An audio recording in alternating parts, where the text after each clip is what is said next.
I'm starting off October with a lot of fae stories. So the first book I read is actually a novella called Straw into Gold, and it's a gender-bent retelling of Rumpelstiltskin with fae. And I liked it, but it didn't really stick with me. It was a nice, fast, easy read. I finally did it. I read The Cruel Prince trilogy by Holly Black. I have had these books for so long, and I've wanted to read them for so long, but I've been saving them for like when I have a long time where I don't have to do anything. And I finally read them, and I'm so glad that I did. Honestly, this is one of my favorite new books. So our story starts with our main character Jude, her twin sister, and her older half-sister just eating fish sticks, watching TV in the mortal world, when this mysterious magical man shows up and murders their parents, and his name is Maddox, and he whisks them back to fairyland and raises them as his own children. Jude's older sister Vivi, older half-sister, is actually his daughter, but the other two are not. So they're not fae, and they have to live in fairyland as mortals, and that's really difficult for them. Also, I am in love with Vivi. And these fae are not like the Sarah J. Maas fae. Most of them are beautiful, but mainly they're tricksters and they cause mischief. They have to follow the traditional fairy rules. Like, they can't lie, and you can wear charms to protect against them. And if you join them in dancing, you can't stop until the music stops. I particularly love that the Fae aren't able to lie because that adds a whole nother layer to the story. Like, you always have to overanalyze what they're saying because they can evade the truth. They can dance around it while not technically lying. I feel like on TikTok, The Cruel Prince is really misrepresented as a romantasy, when really this is a political fantasy book with a minor romantic subplot. Like, the romance barely comes in on the first book. At the very end, it's there a little, and then it goes away. Like, it comes and goes. It's not a huge part of the story. And I did like the second two books, but I feel like the first one was by far my favorite. For reasons that I could explain, but are not very universally applied, and also would be like spoilers, so I'm not going to say it. Although I do really like the romance and how it's written, I feel like I really understand why these two characters end up together. This book is mainly about Jude overcoming her flaws and dealing with the trauma that is growing up in fairyland and witnessing the violent death of her parents by the man who goes on to raise her and her complicated feelings about him. The Cruel Prince feels like a breath of fresh air for YA because Jude is really allowed to be a bad person. She is not like the perfect hero. She does horrible things, and it's not tried to, like, the plot and the story doesn't try to explain it away and forgive her. She's just kind of a bad person. But so is everyone, and you also still love them. And I did enjoy every book in the series, but the first one was just my personal favorite. I have distinct reasons, but I feel like they're spoilers, so I'm not going to share them. So that's The Cruel Prince. I would really recommend if you love fairy tales. Like, I love fairy tales and the dark parts of them, and I think this, especially in the way The Cruel Prince portrays the Fae, is an amazing book. And of course, I also read the two companion novellas for The Cruel Prince, which is The Lost Sisters and How the King of Elfhame Came to Hate Stories, or I think that's what it's called. The first novella retells the story of The Cruel Prince, but from another character's point of view, and I read that directly after reading The Cruel Prince, and I think that is the way to go if you want to read the novellas at all, because it really made you understand that character a lot better, and personally it made me hate her a lot less. And I'm not going to say anything about the second novella because I just think saying anything would be spoilers. Then I finished The Cruel Prince, but I still wanted more Holly Black, so I found a copy of Tithe by Holly Black, and I read it, and I didn't like it very much. So a quick summary. It's about this girl, her name is Kay, and she believes in fairies. When she was younger, she had a lot of fairy friends, and then her family moved away, and then she's moved back to her hometown. She lives with her grandmother and her mother. Strange things start to happen. That's kind of where it starts. I'm gonna give a quick little spoiler review. So if you don't want to hear that, skip ahead a little bit. So the idea is Kay is a changeling.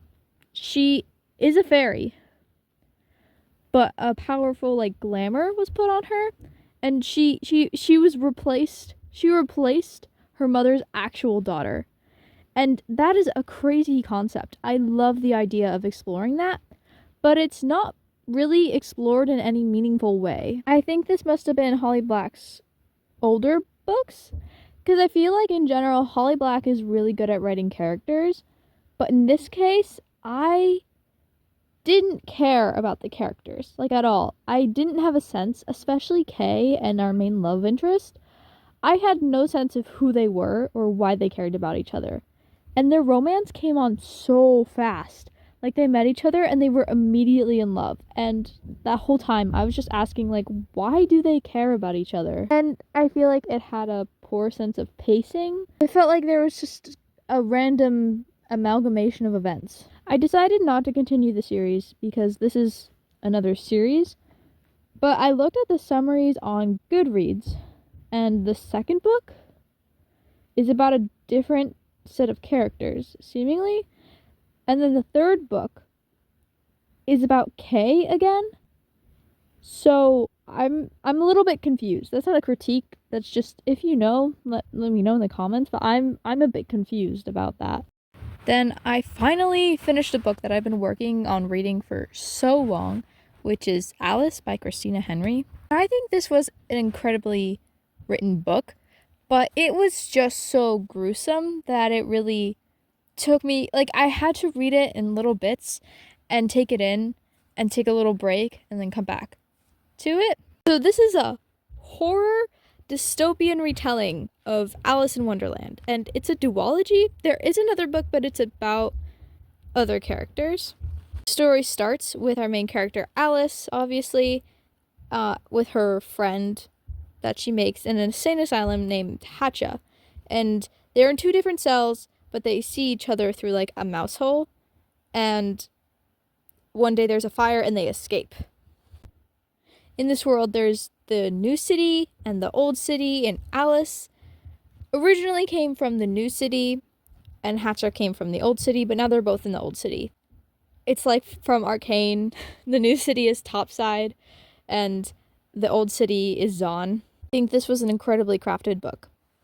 But do look at the trigger warnings. There's a lot of sexual assault in this book. That's one of the central themes, like men, and how Alice doesn't trust men and probably shouldn't trust men, especially in this world. Both books are quite gruesome, but especially the first half of the first one. That's where the majority of the time I spent reading was the first one. The second book is a lot easier to get through. Christina Henry is amazing at reworking all of Alice in Wonderland to fit this world. I really enjoyed that, and I'm excited to read more Christina Henry fairy tale retellings. I know there's one for Peter Pan, and I'm quite excited. Next, I read The Darkest Part of the Forest by Holly Black, and one thing I love about her writing is she's able to pack so many like vibes in with complex character and family dynamics. This is in the same like world as like The Cruel Prince and Tithe, but it's kind of different because this takes place in like the human world, and in this town people normally interact with fae and they're very aware of it, but to the rest of the world they kind of think it's like a hoax, you know, like people go to Salem for witches and they kind of view this town in the same way. And we follow some siblings who want to wake this fae prince who has been asleep in this glass coffin that no one can break into for a very long time. And there's also this other child who was a changeling and is a fae and is friends with them. This feels distinct from her other work because it isn't politics, it isn't about the fae world. It is a small town story with fae in it, and I love it. And this is a great exploration of character just generally, and I feel like the family in this is so real. Like, they didn't have the best parents when they were younger, but the parents have grown up and become more of parents, and now they just kind of don't acknowledge that they weren't great parents to them when they were younger, and that just feels so real.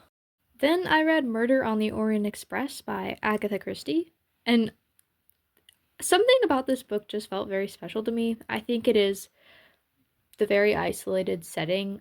I think this book would be better suited to reading in winter because in this book, there are a bunch of people on a train and they're stranded because of a snowstorm and someone is murdered. I feel like this is a very well-known book, but that is the premise.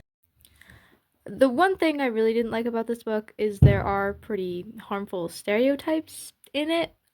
I do think that is kind of a result of when it was written, but it doesn't mean you can't acknowledge it or critique it for that. I read this book really fast. Honestly, I also watched the movie and it's quite different. The movie's a lot more dramatic, but I guess that's to be expected of a movie. And then I went back on my Holly Black kick and I read The Stolen Heir and The Prisoner's Throne.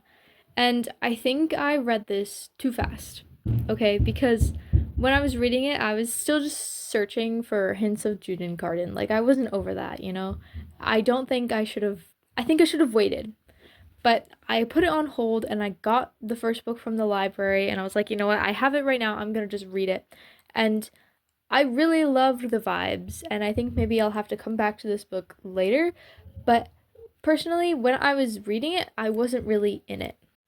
And another thing, Holly Black made a really interesting decision to write the first and the second book in this duology by different characters' POVs. Like, I understand the reasoning behind it, but I think it really threw me off when I started reading the second book, and I was like, when are we gonna get her POV? And we never did. This book follows Seren, which is a character that is mentioned in The Cruel Prince, and this takes place like a couple years after The Cruel Prince, and also it follows Oak, which is Jude's brother. They're going on a quest to save, I don't know if that'd be a spoiler. They're going on a quest to save someone.